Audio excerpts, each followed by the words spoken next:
Doctor बीना Kaushik SPC राजकीय महाविद्यालय अजमेर। आज का मेरा टॉपिक है अलाउद्दीन खिलजी के सैनिक सुधार। सैनिक व्यवस्था में उसके द्वारा जो जो सुधार किए गए हैं, जिनके कारण कि वो एक विशाल साम्राज्य स्थापित किया गया, वो सैनिक सुधार क्या थे। अलाउद्दीन एक निरंकुश और महत्वाकांक्षी सुल्तान था।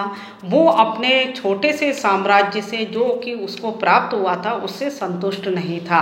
इस कारण से वो एक विशाल साम्राज्य अपना बढ़ाना चाहता था। इसके अतिरिक्त उत्तर पश्चिमी सीमा प्रांत से मंगोलों का आक्रमण हो रहा था, उसका साम्राज्य सुरक्षित नहीं था।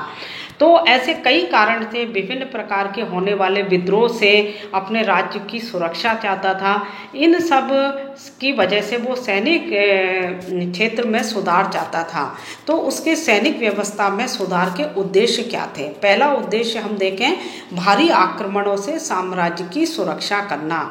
दूसरा उसका कार्य था अपने साम्राज्य को विशाल बनाना।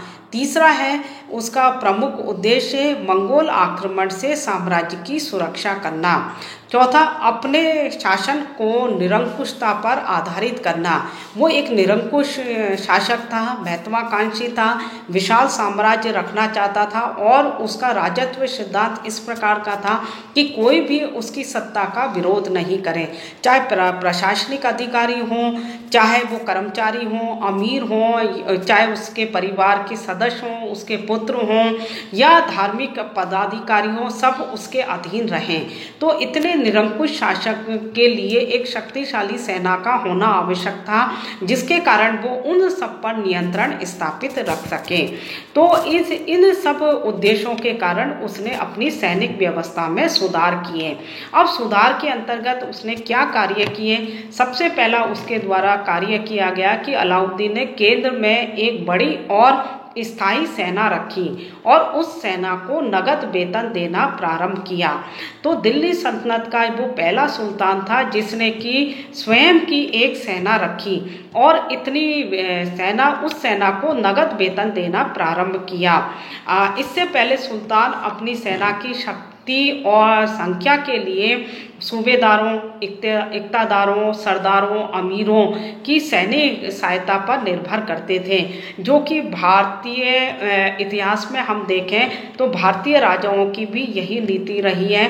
भारतीय राजाओं के पास अपनी कोई विशाल स्थायी सेना नहीं होती थी।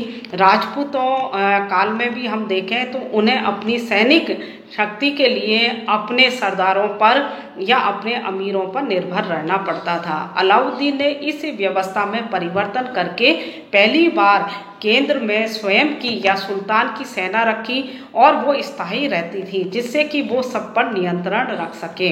दूसरा उसके द्वारा सुधार किया गया कि सैनिकों की भर्ती, सेनापति आदि की नियुक्ति और उनके वेतन, उनकी शिक्षा और रसद, वस्त्र, उनके हथियार सबकी सब सुल्तान से प्राप्त होते थे। सैनिकों को सेना मंत्री की नियुक्ति और उनकी पदोन्नति या उनको हटाने सबका अधिकार सुल्तान के ऊपर था। अर्थात सुल्तान का पूर्ण नियंत्रण होता था कि सैनिकों की टुकड़ियों का या सेनापति का भी नियुक्ति उसके द्वारा की जाती थी। तीसरा उसके द्वारा सुधार किया गया कि एक सैनिक को प्रति वर्ष 234 टंका वेतन नगद मिलता था, जिसके पास एक घोड़ा होना आवश्यक था। यदि वो दो घोड़े रखता था तो उसे 78 टंका अतिरिक्त वेतन मिलता था। अर्थात अलाउद्दीन ने सैनिकों का वेतन निश्चित कर दिया। अलाउद्दीन खिलजी पहला मुस्लिम शासक था जिसने स्थायी सेना की नींव डाली। उसकी सेना में घुड़सवार सेना, पैदल सेना और हम देखें रिजर्व सेना का विचार भी उसके द्वारा लागू किया गया। तो अपनी सैनिक क्षेत्र में उसने अनेक सुधार किए। इसके अतिरिक्त उसका महत्वपूर्ण सुधार सैनिक क्षेत्र में है कि अलाउद्दीन ने पहली बार सैनिकों के हुलिया रखने की व्यवस्था की गई। अर्थात युद्ध के अवसर पर सैनिक अपनी जगह किसी अन्य व्यक्ति को भेज देते थे। इस व्यवस्था में परिवर्तन करने के लिए उसने सैनिकों के बारे में लिखना प्रारंभ किया। दूसरा उसके द्वारा महत्वपूर्ण सुधार किया गया कि घोड़ों को दागने की प्रथा प्रारंभ की, अर्थात जिससे सैनिक बार बार घोड़ों के निरीक्षण के लिए वही घोड़ा बार बार ना ला सकें, अच्छे घोड़ों में परिवर्तन ना कर सकें। इसलिए सैनिकों का हुलिया रखना और घोड़ों को दागने की प्रथा उसके द्वारा दी गई और इस काम की देखभाल दीवाने अर्ज करता था।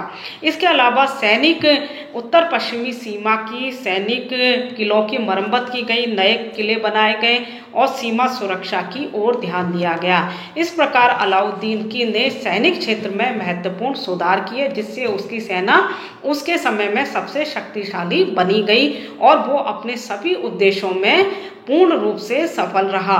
तो सैनिक शक्ति के कारण हम देखें वो उसका साम्राज्य में विद्रोह नहीं हुए, उसका साम्राज्य विशाल हो गया, दक्षिण भारत की अपार धन संपत्ति को लूटा गया, सभी राजाओं को नियंत्रण किया गया और उसका निरंकुश शासन स्थापित होने में उसको सफलता मिली। धन्यवाद।